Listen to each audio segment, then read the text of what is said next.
Goedenavond en welkom bij dit webinar opnieuw, waar dat we het verschil gaan toelichten tussen bestaande bouw en tussen nieuwbouw. Ik ben alvast heel erg blij dat jullie er vanavond weer bij zijn. Ondertussen even voor de zekerheid, kunnen jullie ons duidelijk zien en horen? Zie ik het graag in de chat even tegemoet, dat we weten dat alles technisch correct is opgezet, zodat we van start kunnen gaan met het webinar van vanavond. Wacht ik even totdat er een aantal antwoorden binnenkomen en dan pikken we daar direct op in.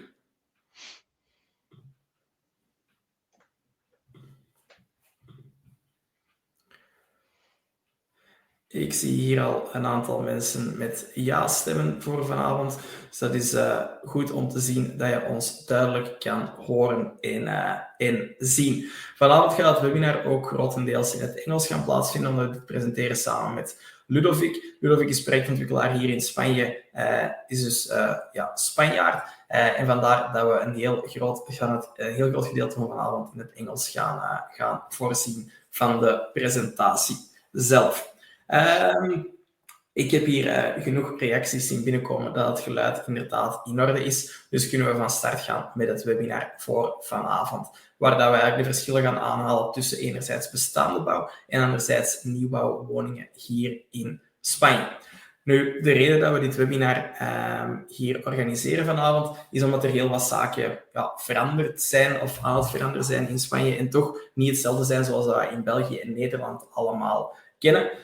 Zeker onder meer de bouwkwaliteit die we hier in Spanje hebben, ook rondom duurzaamheid en naar de verhuurbaarheid van woningen in Spanje zijn er heel wat zaken anders hier dan dat we gewend zijn in België en in Nederland. Zo, ik ga er nu nog niet al te diep op ingaan, maar dat is eigenlijk waar het Ludovic zo meteen meer over gaat vertellen. Dat is ook hoe dat de bouwkwaliteit doorheen de jaren in Spanje eigenlijk enorm hard is veranderd, enorm hard is gaan evolueren.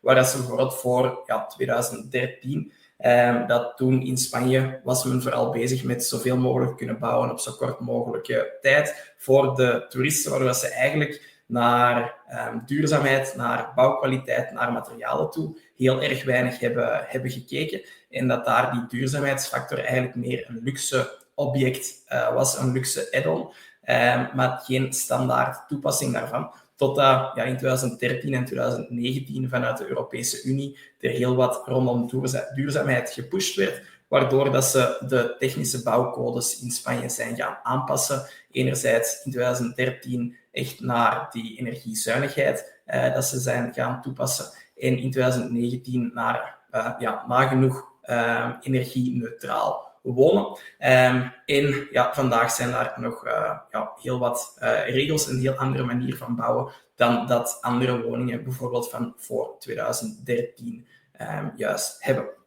Nu, die shift dat zich al de afgelopen jaren heeft doorgezet, gaat zich in de toekomst nog verder gaan doorzetten, vooral doordat dit vanuit de Europese Unie allemaal gestuurd wordt. En het is ook belangrijk om dit wat meer inzichtelijk te hebben, om daar wat meer over te weten, om te begrijpen waar het de markt eigenlijk naartoe aan het bewegen is. Waaruit het zo vanaf 2030 noodzakelijk is om minstens energielabel E te hebben, zouden alle woningen daaraan moeten voldoen. En als ze daar niet aan voldoen, dan gaat de Spaanse overheid daar gevolgen aan geven. En richting 2033 zou het minstens energielabel D moeten zijn. En richting 2050 willen ze naar het energieneutraal wonen gaan. Maar dat zijn wat de evoluties, de volgende stappen dat daarin gaan volgen. En zo heeft de Spaanse overheid tot de dag van vandaag al enkele beperkingen opgelegd. Dat bijvoorbeeld vanaf 2030, als je jouw woning nog zou willen verhuren, dat je minstens aan energielabel E zou moeten voorzien. Vanaf 2033 minstens energielabel D. En ze zijn nog bezig met andere voorstellen dat je eventueel de woning, dat die zelfs onverkoopbaar zou worden naar de toekomst toe. Het is nog wat koffiedik kijken hoe dat de overheid dit allemaal juist gaat gaan invullen naar de toekomst toe. Maar wat dat wel zeker is in heel dit verhaal, is dat eigenlijk de eerste mensen die het getarget worden hierin, dat voornamelijk de investeerders zijn, de mensen die een tweede verblijf aankopen in Spanje en dat daar de regels eerst voor gaan gelden, omdat de overheid ook vooral zijn lokale bevolking ook nog wel wilt gaan steunen en wilt gaan bijstaan. Nu, dat is eigenlijk het probleem, de situatie, hoe dat er vandaag de dag voor staat, dat we hier kort even geschetst hebben. Nu, ik heb hier vandaag Ludovic bij mij. Ik ben zelf vastgoedmakelaar aan de Costa Blanca Zuid en de Costa Calida. En Ludovic is hier actief als projectontwikkelaar. Ludovic, from now on, I will explain everything in English so you can follow what we're all saying. I was introducing you as a project. I know. We're here. Now I can understand a little bit better. Yeah. Costa Blanca South, Costa Calida, and you're here to help me explain everything to the people about the difference between resales or older properties and how everything is constructed today. Anything else, Ludovic, that I have to tell about you before we start? Anything that you want to tell to introduce you before we start with the rest of the presentation? No, for the little parts I could get from what you were saying, you were right. I mean, I've been on the business for 6 years, working on Costa Blanca and Costa Calida. As Grupo Vermel itself is been working for 10 years under the brand that it has right now, Vermel. And I'm here to help with all these points you've been mentioning. We're specialized in new build, so this is pretty much what we're doing all around the area, not only properties, but also commercial spaces and even renovations, even buying structures that were left back in the 2008, buying those structures and renovating it to provide more affordable properties to Spanish people. Yes, no, great to hear. I think you can move the slides yourself. Yep. So Sure. Whenever you're ready, we can hop in. I think first that we're going to explain, you're going to tell a little bit more about how the market is different now as it was compared to a couple of years ago. Now, to be honest, well, the markets itself in new build, not even new build, but everything itself, from COVID is booming, to be honest. We have felt massive increase in sales because the high demand we're having after COVID due to especially the exterior spaces now, the fact that it's possible for everyone to, not everyone, but a huge amount of population to work abroad. Those people that can work from home, or people that after feeling that restriction of staying at home during months, now having the possibility to buy a new home, their own holiday home in Spain, it's been feeling very, very busy for us due to that. In this case, if we talk about the differences between the properties that were built before 2013 and the properties that are being built now, there's a massive difference. I would say over 80% of the properties built in Spain all around are built, all of them were built before 2007 during the bubble, the real estate bubble we had over here. During that time, the restrictions in Spain were not as much as it was in the rest of Europe. That's something that got more restricted from 2013. That's the main difference, that's the reason why so many properties in Spain are having those energy rates EFG. It's very difficult to find properties that old with higher rates. And how does it come that Spain was so late in the transition to having better energy neutral properties than the rest of Europe? That's a very good question. I think because of the way we felt during the 90s, the restriction itself, I don't think the real estate wasn't considered that important as it is now. It was something that when they were building, it was much of, just join a line in a plot and start raising. Not much. It was just important to build as much and as cheap as possible so people could sell fast, or exactly. How do you think? Exactly. The main buyers that time were Spanish people buying their second homes here. So it wasn't so much about European clients as we have now. So unluckily, the restriction were not very much. It was very flexible building, and that's something that actually we are suffering a lot, and we're gonna keep suffering during the following years due to those policies. And if you compare an old property to one right now, what are the things that change the most? Something I can say myself, because my parents' house is my age, 36 years old, and that house, when you see the walls, when you see the facades there where they're built, it's very thin. The glass, all the windows, you can see the quality itself of the house. It doesn't feel as thick, doesn't feel as safe as it is right now. You can feel how the windows itself, how it has changed from then till now, from the 2013 when we started installing the double glaze with argon gas in the windows to isolate the house from the heat.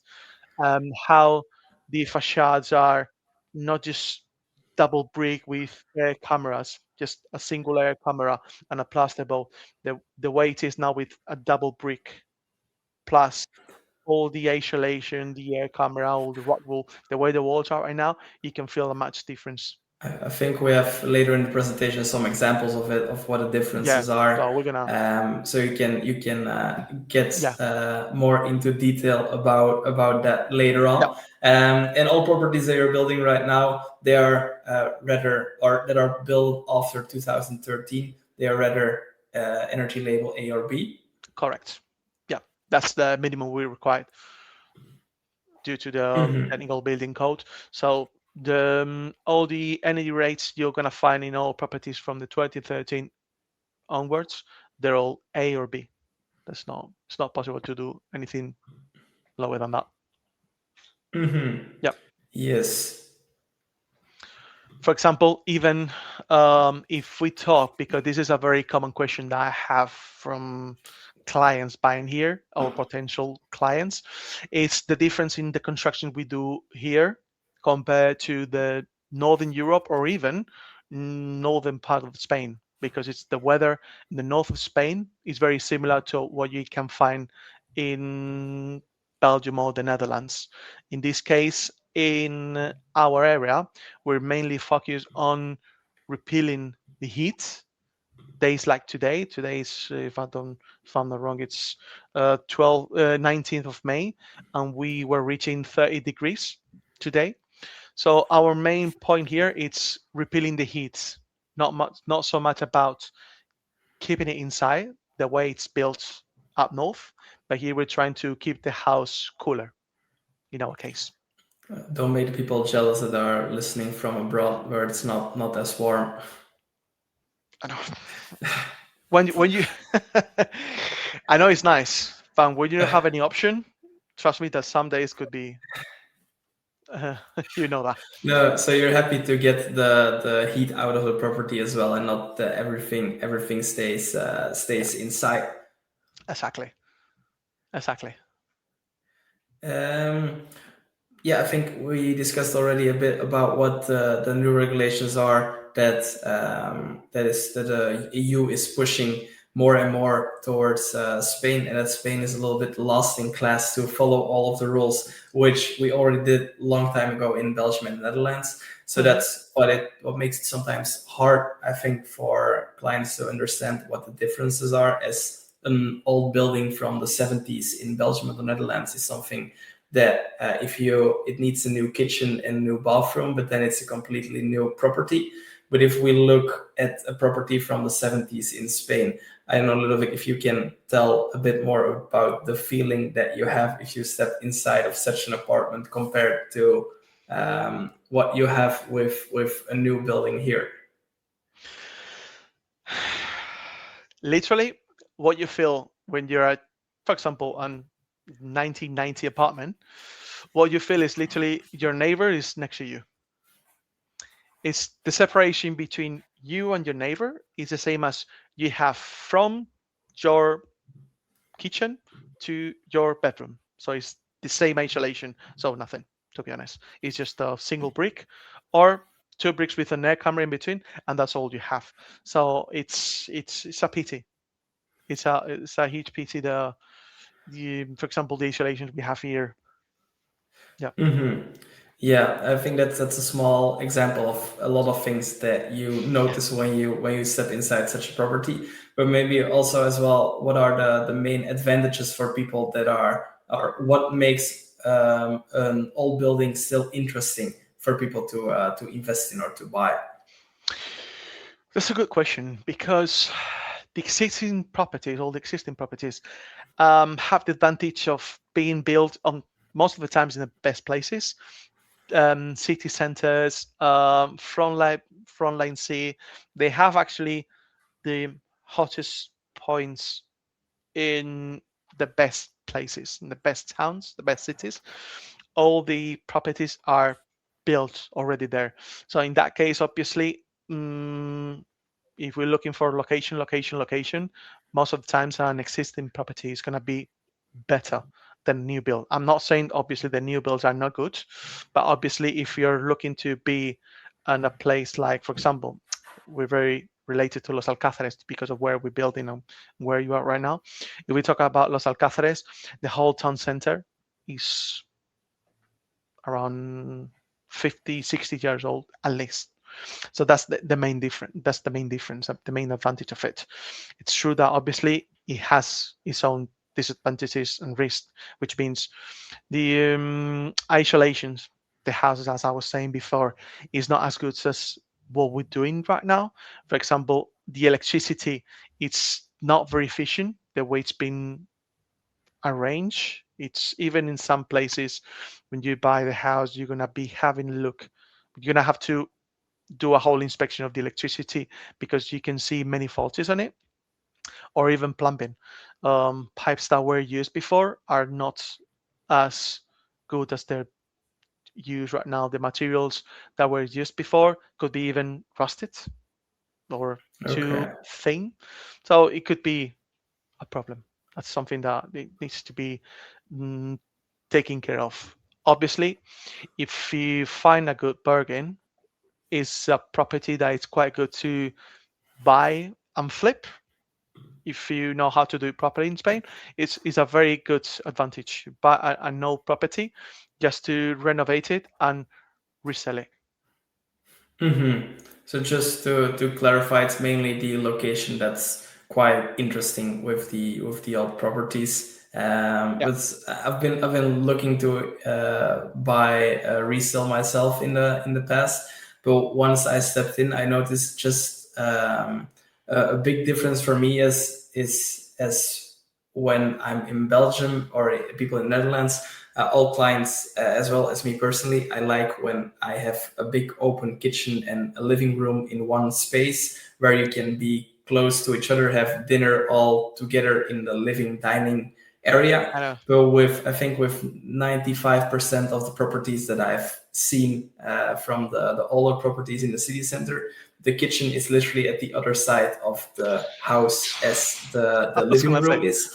And there are cultural differences that I noticed as well that are hard to solve if you're going to renovate the property. But still, if you know how to get everything done, it's still on great locations.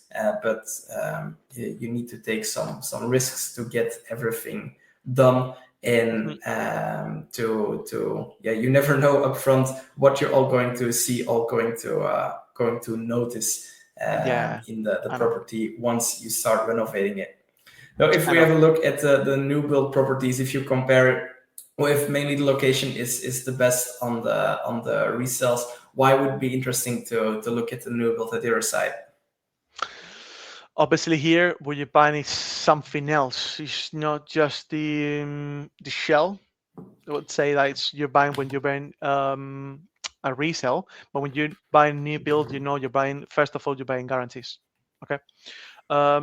It's not just uh, buying the new house itself, it's the guarantees you're buying from the property, which are very similar to what you can find in the rest of Europe in terms of up to the 10 years guarantee for the structure. But not only that, obviously the design you're gonna find, it's something up to date. The properties you may have seen are quite old. They're very old-fashioned. They're not that as nice as they are right now. Or even the energy efficiency is completely different. The way the houses, Yeah, as I said, that was only my experience with it, as well as the mindset or the ideas behind it, 15 or 20 or 50 years ago even, are totally different to how they are today. As 50 years ago, people in Spain wanted to have the heat as much out as possible. So they have small windows, small balconies, and they have little space outside.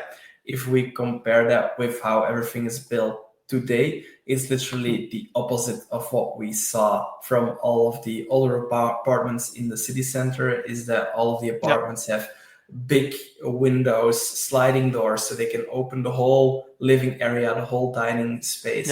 They have large terraces, so people can spend as much time as possible outside, but still with the aircon, in 15 minutes you can get the whole apartment cool and fresh again.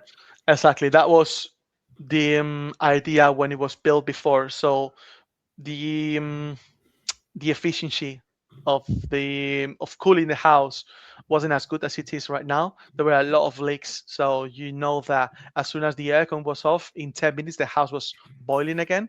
So that's why there were not so many windows.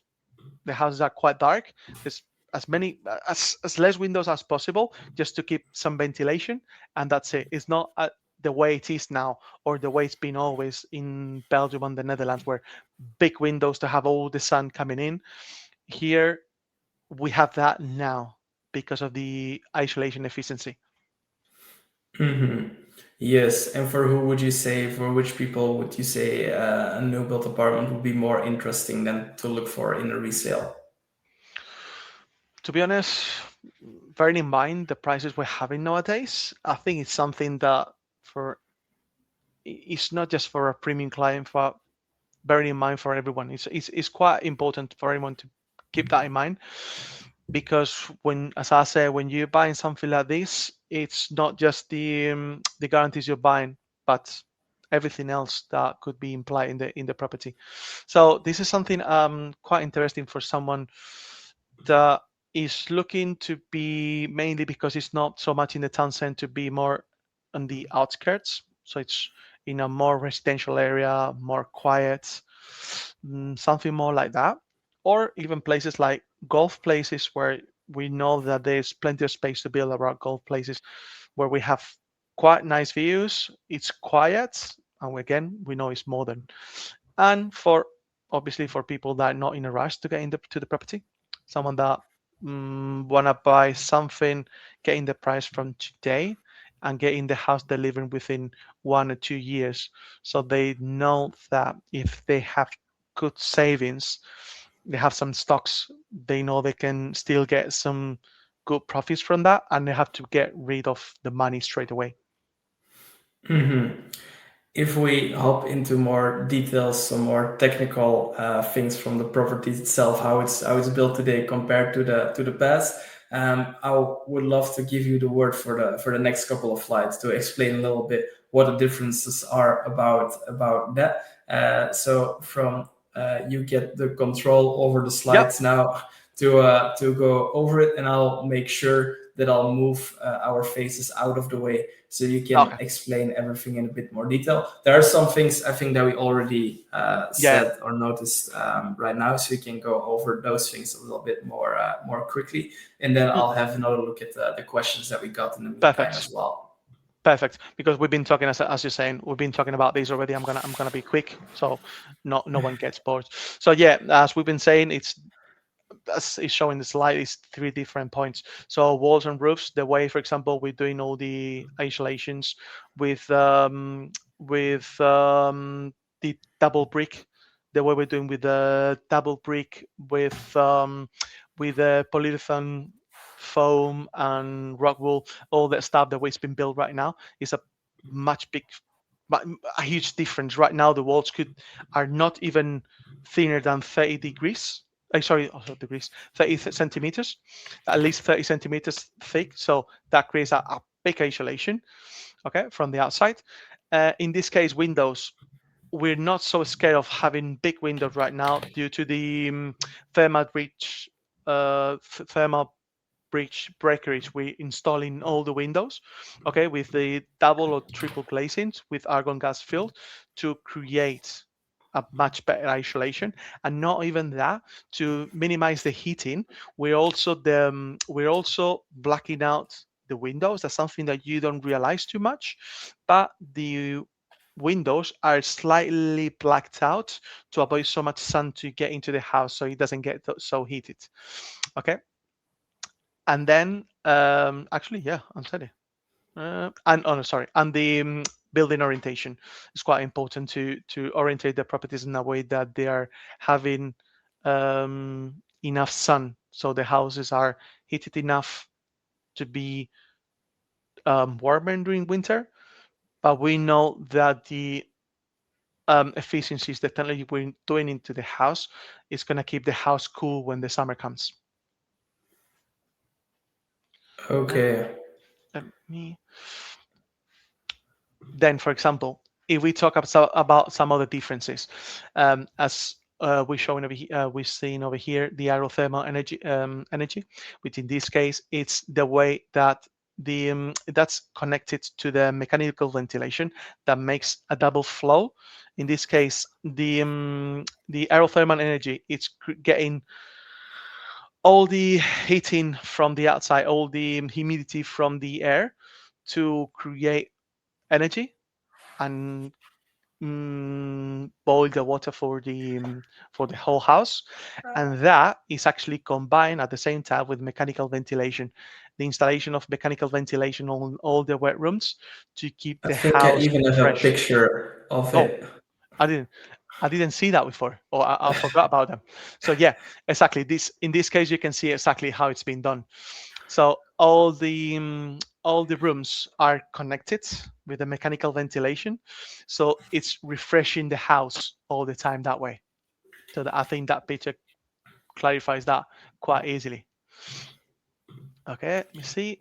Yeah, and then obviously solar panels. That's something quite basic that everyone is asking nowadays, because obviously the self-consumption is something up to date. People are asking more and more for solar panels, obviously lowering the bills.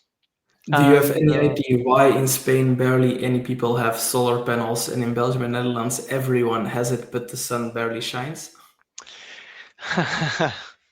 politics.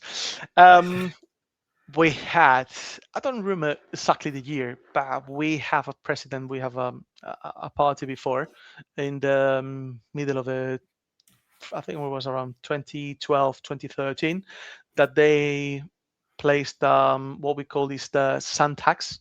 So people connecting to a solar panels were paying taxes, extra taxes, because of their own self-consumption. So that was something that was getting people away from getting solar panels, because they, apart from the electricity they were consuming, obviously it wasn't as much as being connected directly to the network, but they were paying a solar tax for having the solar panels. Okay. That's the main reason. So because of that, it was against the European law. So obviously that was avoided later on. But people that had paid their taxes, if they didn't fight for the money back, was on. That's the exact opposite of what happened in Belgium and Netherlands, where they subsidized it all over I know the place, so everyone got it. that changed. I think before 2020, they changed that policy and they started funding people having solar panels. That was quite I late. think this is the picture you tried to explain Yep. in a couple of minutes ago already. Maybe you can go over it about the different layers that you have in between buildings, with first of all outside walls, but Yep. also inside walls between neighbors. Exactly. In this one, for example, the one in the picture would be the outside wall. So in this case, we're talking about a 13 centimeters brick. Okay. Following then with the polyurethane foam, which is spread all around, which is, if I'm not wrong, it's the same as in Northern Europe. Then the rock wool layer that goes after that, and then the modern plasterboard that would be making all those around 30 centimeters. And then between properties, in this case, if we talk about semi-detached or apartment, Apartments, yeah. it would be, first of all, is a 8 to 10 centimeters brick right in the middle. Then it would be um, the rock wool between both, and then the plasterboard. And if you compare that with a property from before 2007, what of these components does that property have? It just to have more or less double brick with air camera in between, and that was all. And barely anything in between, double brick and some Air. empty space. Yeah, just Air. air. Yeah. Okay. And that's the It's a big pity, but it's the difference truth. with now. I mean, I know I'm not talking well about it, but it's just the truth. Yes. I know if we spoke about the windows before already. Yep, exactly. This is what I was saying. So this is what I was saying about the thermal break. So the window is divided in two different pieces that are not connected directly. We have the thermal breach breakage in the middle, so that way the heat from the outside is not transferred to the piece inside. That's the way it's been built, and obviously in between double or triple glazed. In between with the argon gas filling, and as I said before, that's why it says here the specialized coating is just to black out the window to avoid so much heat inside. Perfect. That's good to hear, to have no thermal bridges inside of the properties that way. Then if we talk about numbers, what are the differences in prices and also in renovation costs between new builds and resales? Resales, easily you can get 20-30% lower price compared to new build, but you know that the risk you can get there, it's unpredictable because you never know exactly, unless you get a proper inspection with a specialist, you never know what you can get inside. When obviously you're renovating the property, it's when you start finding all the problems in the house. You never know what's going to be happening with the plumbing. If there was something hidden in the house, actually, that's something I found myself. The one when I saw you that renovating my kitchen, do you remember? That's something I Yes. found in my own floor. It was covered, I didn't see, and then the plumbing inside was around the kitchen was even worse. So that's something that you never know. You're estimating a cost, and you know that most of the times you're going to be over that cost because of all the hidden problems that compared to the new builds. Obviously, when getting new builds, you know what you're having. Obviously, it's you gain the whole qualities report of the property has been built. You get updates all the time, and obviously before delivering the property, you get your own inspections as well. So it's completely different. You know for sure that the maintenance of the property is gonna be almost zero compared to resell. Yeah. Yeah, you just spoke about that for with resales, there's always something to take in mind, something unforeseen problems that happen. Are there possibilities to have a technical inspection of the buildings here in Spain to have an idea about the issues, the problems, and in case that that person also didn't see any of those problems, that he is responsible for the mistake that that person made? Is that something that happens in Spain too? Yeah, that's something we changed that culture from what it used to be before. But it's something that is getting picked up right now in Spain. Having those technical inspections is possible. Obviously, it's possible to get someone with you when you're attending the property to have a full inspection of the property to see what all the faulties are, what the estimated reparations you need to do in the property, to at least know how much you're going to be spending on top of the property price, or play with it to get a better price from the property. No, good to know. Yeah, I think you just explained a lot about the hidden renovation gap as well, that there's just all unforeseen problems that happen, as well as they did in your in your kitchen with renovating that one. At least you were there yourself to see everything and to manage the whole situation. Because if you're abroad, that's something that that's a bit harder to get everything done. But if we look at what's from an investment point of view, what is more interesting for short-term, long-term? What are differences there for new build and resale apartments?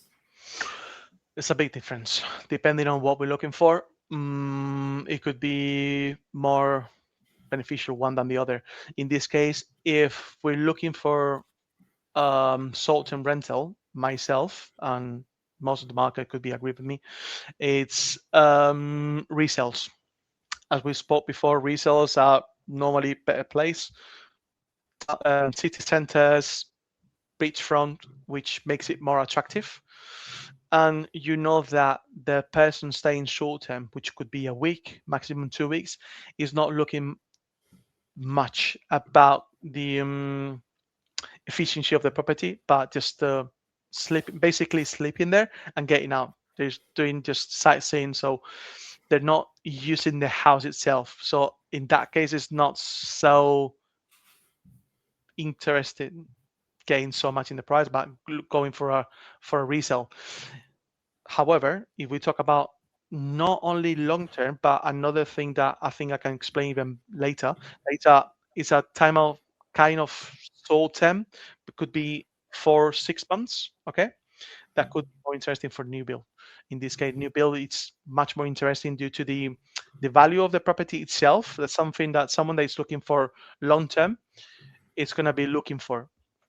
In this case, mainly because the person staying there long term is going to be living the house, going to be using the house. So obviously they're going to be paying bills. They're going to be doing some maintenance every now and then. They're going to be suffering if something goes wrong with the property compared to what could happen with a resale. So in that case, someone looking for a long term is going to be looking for more efficiency of the property. Mm-hmm. With just for explaining it to everyone that's listening, with the long-term rentals, ik ga het in het Nederlands even snel doen, met de lange termijn, bedoelen eigenlijk meer de middellange termijn. Dus mensen voor 2, 3, 4 maanden ergens een woning huren. Eens dat we gaan naar mensen die ergens komen wonen of een vaste bewoning, dan zitten we weer in een heel ander juridisch stelsel dat we dan komen kijken dat eigenlijk veel minder interessant is. Heb ik eerder al een webinar over gegeven samen met onze advocaat. Over al die verhuurstelsels daar rond. Maar met die lange termijn bedoelen wij hier dus eigenlijk voor 1, 2, 3, 4, 5, 6 maanden te verhuren aan mensen. En dat eigenlijk doorgaans huurders zijn die meer zorg dragen voor de woning. Die dat meer belang hechten aan meer ruimte, omdat die ook meer tijd in de woning gaan spenderen en eerder op het eigen terras gaan zitten, dan wanneer ze ergens maar een week zijn, dat ze elke dag uit eten gaan daarin. En dat momenteel een doelgroep is waar er eigenlijk heel erg weinig aanbod voor is in de markt, omdat iedereen heel erg gefocust is op die korte termijn, die tourist rentals, maar dat dus die middellange termijn eigenlijk een heel interessante groep is om naar te gaan kijken. Ludovic, we make a small gap in the presentation towards the pitfalls that we see with buying a property right now in Spain. What are the most pitfalls that you see happening these days here? Pretty much those. So obviously, buying with your emotions. That's, we're all humans, so we could all fall into this. In this case, getting into a property, getting first to the neighborhood, getting a good vibe from it, getting to the house, having a very good feeling from the house, but not getting so much into details, and following your heart without being sure that you're actually buying a resale and that something could happen with it. Okay. Obviously, another one would be, as I said, even bearing in mind my case, buying a house that you were expecting some renovation costs to be on top of the property price, but then suddenly finding some unexpected extra cost that could get you over the budget. So that could be quite, hard to follow. You never know, even in that case, that even if we talk about, for example, problems with the bills because you're considering certain costs from all the bills, and then suddenly because of the efficiency of the property being quite poor, you're going over that.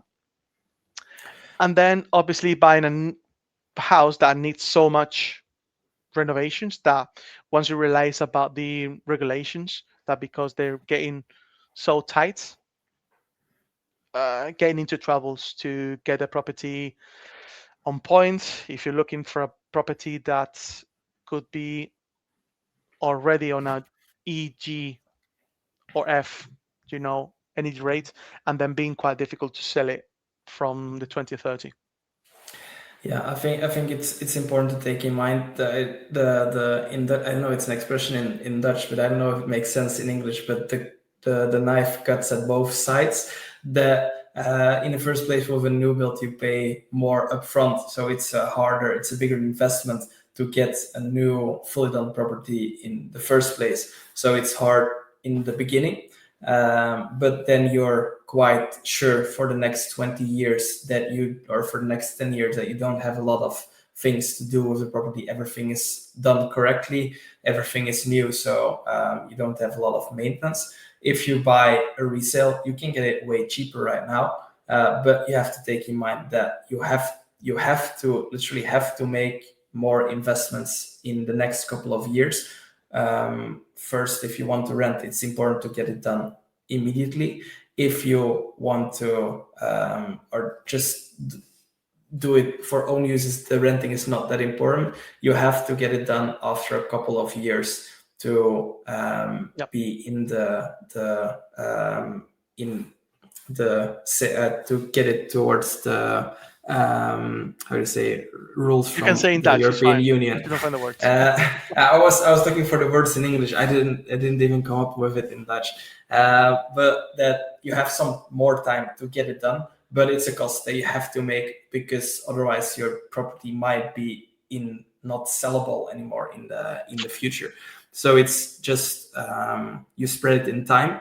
It could be interesting if you don't have the cash flow right now to buy the new one in the beginning. But you have to take in mind that you have to get it done for 100% sure in the near foreseeable future. Correct. So, Ludovic, you even said that you want to give advice to the people for what might be interesting for them. So I let you give the advice. For seconds again, advice from. It's the advice that you gave to me to put in the presentation for today. That people that you strongly advise to avoid F and G ratings as it's a big gap, and it's not always as easy to get everything done towards the new rules or how you should get it done in the near foreseeable future. If you find it a property on the right location in the best spot and that it's just a deal you cannot miss, then it's of course still interesting to go for it. If you can have properties for a price that is a good deal, then you for sure have to go for it. If you don't want to have any insecurities about the property and be more certain, then something new is just the easier way to invest. And for sure, when you're 2,000 kilometers away, it's just easy to look at it from that point of view, that you can have a property that is done and where you don't have anything to worry about in the next couple of years. Exactly. Because how do you see the market evolve the next years, Ludovic? This is something that is not gonna stop. It's not gonna get stopped, to be honest, because the high demand we're having is gonna make the prices to keep going up. So that means it's not only going up for new build, but also for resales. Because bear in mind that the new build properties are getting more and more expensive. Obviously, people are gonna start changing for resale. But as I'm saying, bear in mind that the regulations are getting more and more strict in the following years. Buying resale could get more troubles than people expect, to be honest. So it's much easier just getting a new build property straight away. You know for sure that the the guarantees you're having from it are basic. You know that obviously not every time, but we have a lot of clients that always considering Spain as not being as up to date as it is in the rest of Europe, while it's not true. Actually, the qualities we're doing in Spain right now are the same, and even for certain things, are even more advanced than in the Northern Europe. So it's important in that case to keep that in mind, that what you're buying out in here, when you buy a new build, you're buying quality. Yeah, and I think that's getting more and more important towards the future. That it's like we write on the slides, it's the new baseline. It's not the luxury add-on as where we started in 2007, but it's Exactly. getting the new baseline for the next couple of years. And properties that aren't foreseen for those new standards, they will get out of the market, or we will have some issues with them. They will have loss of value. They will, if you want to sell it, you have to do it as a discount. And even the government, we don't know yet how they're going to do penalties, maybe for properties that are not in according to the rules of EU. But there are things that you also have to take in mind that might come in the next couple of years, as the rules are changing right now. So if we can end and conclude the whole presentation with if you're or choose for new build, if you are looking for something for peace of mind in the first place, looking for a place that you can enjoy and that's not going to be stressful with all of the issues, all of the problems that might happen if you go for a resale. On the other side, if you choose for a resale, if you can find something in the right place, in the city center, in a location where there's nothing new that can be built, but also when you have a network, or you can get everything done, everything fixed yourself, and to make sure that you have still some budget left to get all of the other things done. And as we follow the advice from Ludovic, avoid the properties that are G-rated or F-rated, because that's going to be very, very hard, depending on the type of property that you're facing. But for sure, with apartments, it's always a bit harder, as you're with a whole building, and you have neighbors that you have to take in mind. There are rules you have to follow, and you cannot do everything according to how you want to get it done. With villas, it's a bit easier, and you are a bit more flexible to get that done. So if you want to go over everything, want to discuss your strategy about what would be interesting for you, dan kan dat met mij gewoon in het Nederlands ook. Kunnen we in het Nederlands alles daar rond bespreken en komen zo ook in contact met Ludovic. En dan plan ik met heel veel plezier even een gesprek in om te kijken over de mogelijkheden die er voor jullie liggen. Je kan een gesprek inplannen. Normaal hier rechts bovenaan zie je nu de knop verschijnen dat je een gesprek kan inplannen om even dieper in te gaan op jouw situatie, waarbij we gaan kijken welke locaties interessant kunnen zijn voor jou. Zie je het als investering? Is het meer voor eigen gebruik? Waar het de mogelijkheden op de Spaanse vastgoedmarkt voor jou zoal gaan liggen. Als er nog vragen zijn specifiek voor Ludovic over de bouwkwaliteit en hoe dat de bouw hier ineen zit, dan zie ik die graag nog in de chat verschijnen en dan pikken wij daar zo meteen nog even op in. Anders wil ik hier graag nog heel even eindigen met het beeld van Ludovic, van eigenlijk hun laatste project waar ze nu mee bezig zijn. Eigenlijk een heel erg mooi, zowel villas, appartementen. Ludovic, I think you know which picture I'm showing right now. Yeah, the same as I have with here. So, yes, exactly the same from another point of view. Waar zij in Los Alcaceres aan het bouwen zijn. Nu ook met allemaal villas, appartementen, bungalows. Eigenlijk een hele reeks van types van woningen. Je ziet het strand op de achtergrond liggen, waar ze in Los Alcaceres eigenlijk wel nog het geluk hebben om te kunnen bouwen op interessante locaties. Eerste lijns rond de golf en op wandelafstand van het strand en vlakbij het centrum van Los Alcaceres zelf, waar je wat een combinatie hebt van enerzijds de ruste ruimte en het uitzicht en alle faciliteiten die dat heel erg dichtbij daarbij liggen. Ik ga even kijken in de chat, want hier zijn momenteel verder nog geen vragen meer binnengekomen. Dan wil ik jullie heel erg bedanken voor vanavond. Ludovic, thank you very much. Is there a last thing you want to say for tonight, for ending the presentation? Just thank you everyone for attending. To be honest, for me, it's the first time I'm doing something like this with someone else. I did one before, like a month ago, for our company. So sorry if I wasn't very clear for certain things because I've been feeling a bit nervous. Sorry, but it's been quite interesting. It's been quite fun. It's been great. You did a great job, and we might do one in the near foreseeable future when new things are popping up about the building part in Spain, so we can give some more detail and information about all things people should know and how properties are built in Spain, and the advantages and disadvantages from all of that. So, thank you very much. Thank you. Over 2 weken staat het volgende webinar gepland. Ik denk, als ik me goed herinner, op 2 juni met onze hypotheekmakelaar over hypotheken in Spanje. Hoe dat juist in zijn werk gaat en wat daar de mogelijkheden juist mee zijn.